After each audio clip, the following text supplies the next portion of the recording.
دوستان عزیز این جولا را بینیم در فصل زمستان جولا بردیم اینجا بهار تندر چروبک را بینیم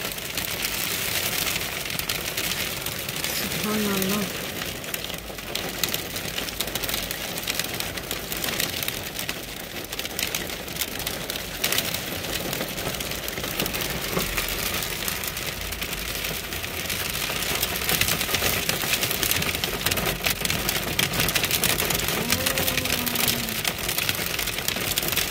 جوای کلون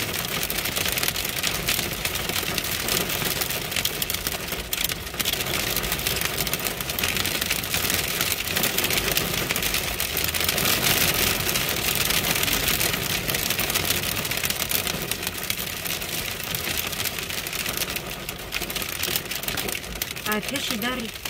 خونه یک قدم تا دورین ماشین آمدم ماشین در پیش خونه میدیم و خدا همان تر شد یک قدمت رفته همان تر شد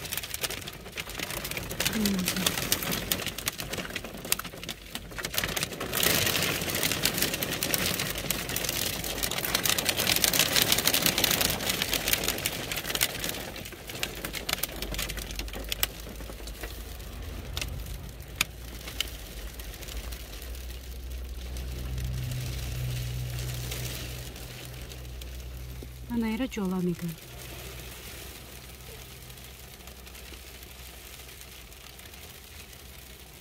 ماشین درونش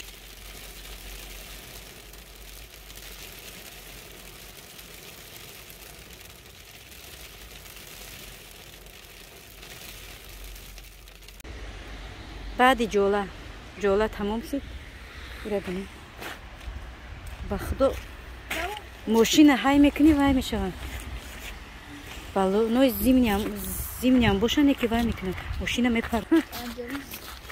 با خدا گرنده جولای سخت بوری باز اکی اوشی برف میبوری تو سر نبود ایره بینیم جولا بریده برف شده ای پکم ممکن چی باشن مروز